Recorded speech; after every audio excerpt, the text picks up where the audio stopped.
Saya belum pernah, walaupun di pesantren, sholat itu nangis belum pernah. Dia datang ke rumah saya, Assalamualaikum Pak Ustaz. Datang, terus ngobrol, buka bajunya. Semua banyak yang saksinya nih, santri saya. Dibukain bajunya, nangis dia. Cerita banyak. Benar kamu kalau tahajud suka nangis? Saya intip, Bu. Begitu jam 2 itu jemaah di masjid saya. Saya lihatin, betul dia lagi nangis dan dia menyebutkan nama saya dalam doanya. Saya kira di belakang. Dia sebutkan, ya Allah, Pak Ustaz kasih taufik hidayah, ya Allah, Pak Ustaz itu berkahkan dunia ya. Nah, baru ini saya didoakan orang. Orang berkata lagi, namanya Pak Bambang. Gak pernah lupa saya di dalam data. Dia dulu di Surabaya. Di Surabaya ini, masya Allah, penghasilannya 10 juta per 2 minggu. Tapi begitu dia ikut 3 hari, yang 10 juta ditinggalkan. Kemudian mulai mencari kebahagiaan sesungguhnya. Saya ikut waktu itu. Benar kan dia omongan ini? Orang takutnya di sini banyak, di sini banyak. Saya ingin membuktikan aja betul nggak yang dia bilang. Ikutlah saya 3 hari itu. Kata bapak saya ini sama bapak, Pak, saya mau ikut melihat dulu apa yang dibuat rumah ini. Begitu saya jalan di dalam angkot itu, semuanya baca Yasin tanpa baca Quran. Saya yang lama pesantren nggak hafal Yasin waktu itu. Ini orang bertakwa kok hafal Yasin. Begitu masuk kampung dia bilang doa masuk kampung. Kalau mau balik ke Kia, sekarang sudah hafal. Nah saya udah keliling dia juga. Udah ke India kan mesti. Udah ke Turki juga. Alhamdulillah. Udah ke Thailand. Alhamdulillah. Nikmat dari Allah subhanahu bahkan bareng sama Kang Yepi itu kan Yepi saat bareng. Alhamdulillah. Betul Bu. Ikut 3 hari itu. Kenapa? Saya bertanya, kenapa kok 3 hari ini dasar? Ini pasti ada rahasianya, nggak mungkin kalau ada rahasia. Ya. Ternyata di dalam diri manusia ini ada sifat bahinia, sifat hewan. Semuanya ini punya sifat hewan. Hewan ini kalau telinganya lebar, walaupun telinga lebar, kalau pipa patahan maka gugup, sok banget. Cari hewan terus ajarkan, ambil ayam mana kudu hari dia, kamu makannya di sini, kalau jam sekian pulang, kira-kira ayam itu ngagugung malu. Itu sifat bahimia ada dalam diri itu ada. Itu sifat hewan. Untuk menaklukkan sifat hewan ini, maka perlu dikekang selama 3 hari. Begini manusia ini. Saya tanya ke tukang dogan monyet. Tukang dogan monyet di alungan sajadah sujud Bu. Ini monyet di alungan sajadah kok bisa sujud? Kan ibu maha mematahan aja. Kan dia satu kok bisa sujud? Jelma wae ayam untuk sujud punya. Ayah, jelma untuk salat ayam tak? Ayah, di dia ayah. Kamu ini malah salat. Monyet wae sujud. Monyet wae sujud bisa. Ditaruh ke tukang dogan monyet nak kunaon dia bisa kira. Ternyata dilatih, dikekang nafsunya, dipukulin, kasih makan lagi, kasih sejarah, pukulin terus. Nah dengan 3 hari intikaf ini, maka selama 3 hari itu hawa nafsu yang ingin nonton TV, ingin main itu dikekang selama 3 hari. Akhirnya sifat hewannya ini tunduk. Karena untuk masuk surga ini cuma 2 jalan saja. Injak hawa nafsu, kaki kiri, kaki kanan akan masuk surga. Kenapa? Kalau nafsunya sudah tunduk, maka amal itu jadi mudah. Saya begini. Saya itu pulang dari pesantren, bapak saya bilang gini, kamu ini mau jadi kanan? Kamu ini mau jadi kanan karena bapak saya lihat saya gak pernah ke masjid. Dulu, bapak saya udah ikut dulu, saya belum. Kenapa kamu ini menjadi kanan? Oh, saya udah tahu, baca kitab saya bisa. Kitabnya mana sih saya baca? Tapi untuk amal susah luar biasa. Begitu ada saya tahu itu panggilan Allah memanggil anak saya ke masjid. Tapi kok kenapa saya nggak ke masjid? Ternyata sifat hewannya itu nggak bisa dikendalikan. Adan panggil saya maunya main bola, ya saya main bola. Adan harusnya ke masjid.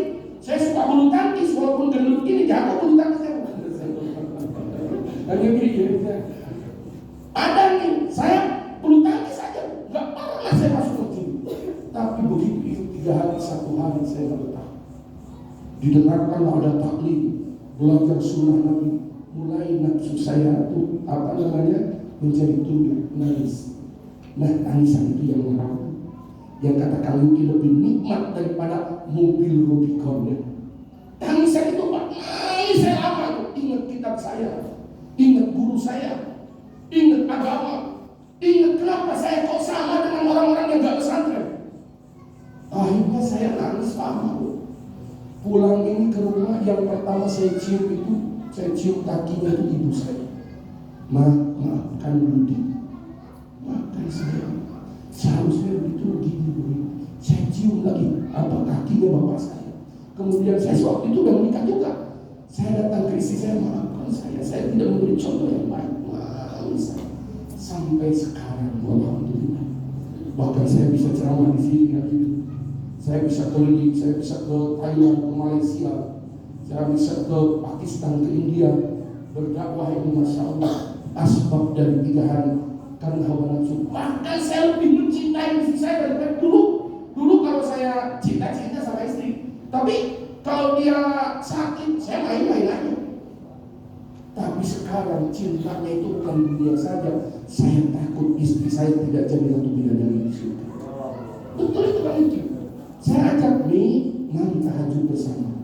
Saya tapi nggak bisa berikan sesuatu yang baik di dunia, tapi mudah-mudahan dengan begini Umi jadi ratu bidadari di surga. Alhamdulillah. Dan tidak saya bukan bohong. Saya mau ceramah jadi kardusani di sini. Emang seperti itu. Betul yang kami bilang. Kasih tahu Rasul ini mengamanatkan wanita. Ibu kalau tanya jangankan orang lain, tanya diri ibu sendiri. 1 lembar rambut yang terlihat cukup berenang dalam nerakanya Allah. Ibu pernah buka rambut ibu sendiri? Pernah ibu buka kerudung?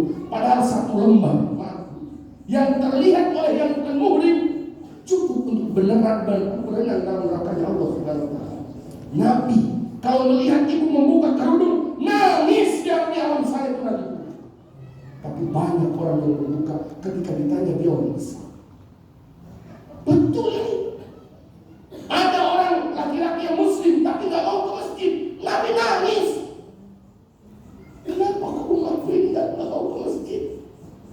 Kenapa umatku ini gak mau memenuhi masjid? Nah itu hawa nafsu mereka mesti dilatih sama kita. Sifat hewan yang ada di dalam diri kita akan mampu ditundukkan dengan 3 hari. Coba saja. Bahkan waktu itu saya penasaran, 3 hari saja saya berubah. Kan dengar-dengar ada 40 hari. Saya izin nih, saya mau lebih baik dari ini. Saya nggak mau sama dengan mereka. Saya mau santren nih. Udah, waktu itu saya masih kerja. Udah, adik keluar saja. Kebetulan istri saya mendukung full.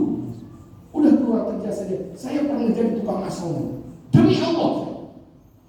Karena ingin saya memperbaiki 40 hari.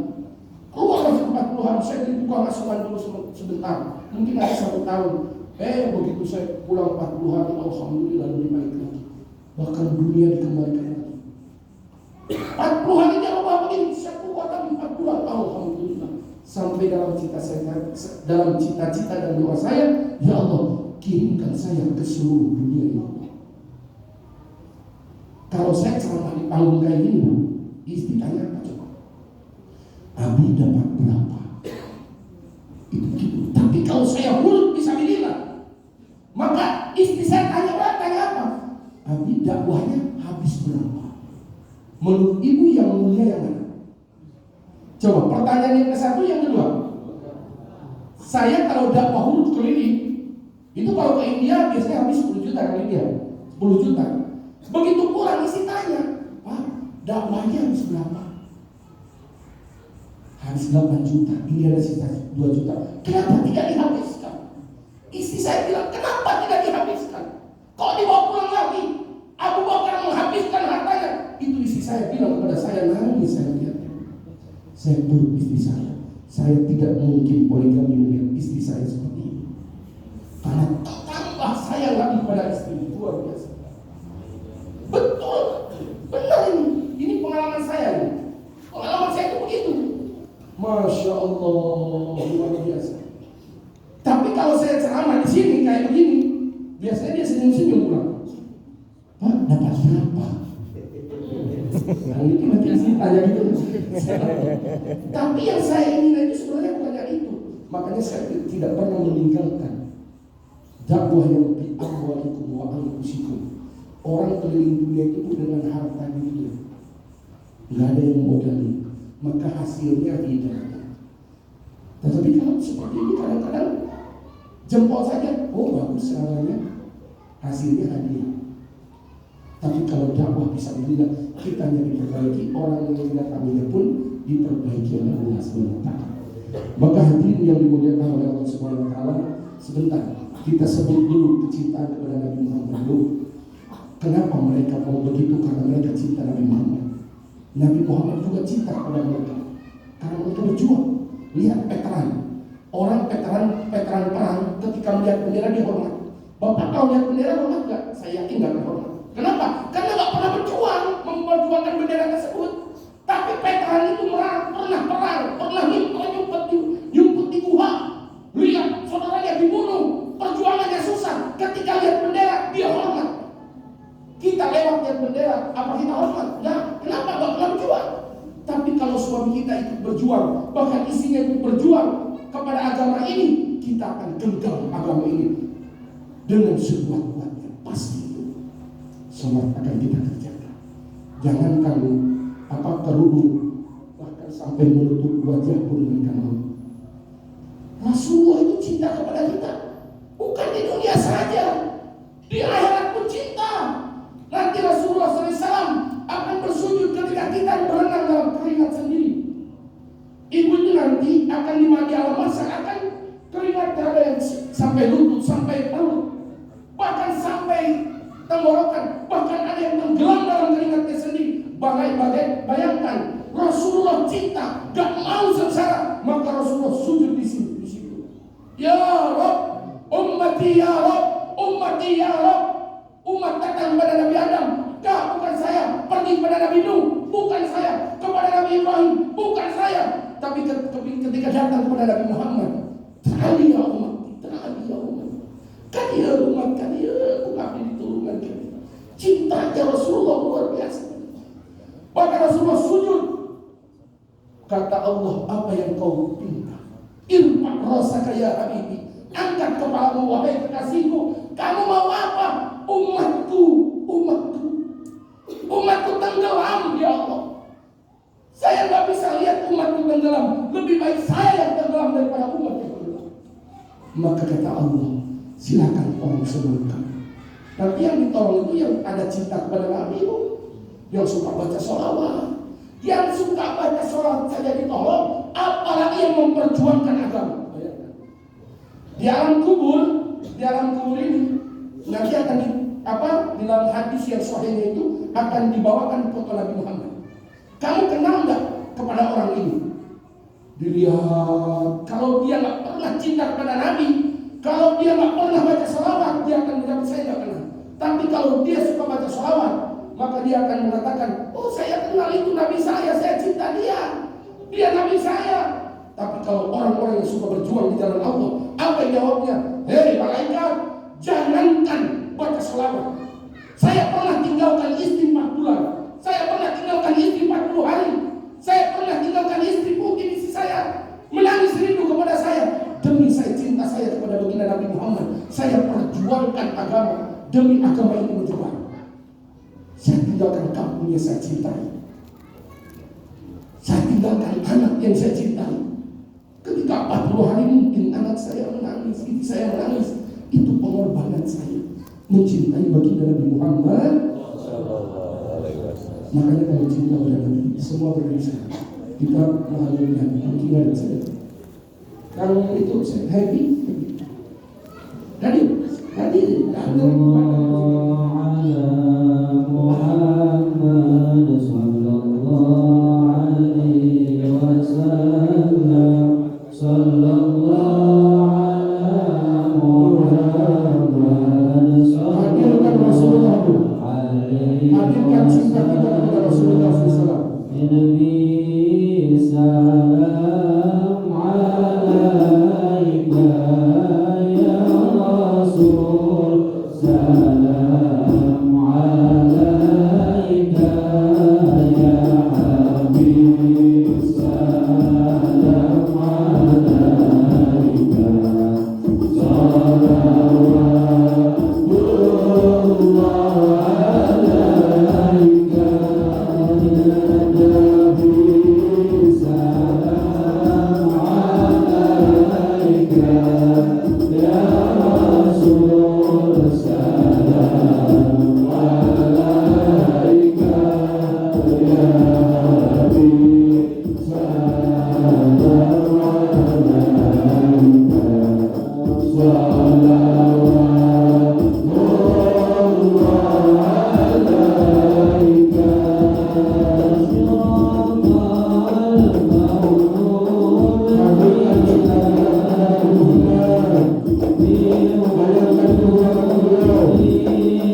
saudara.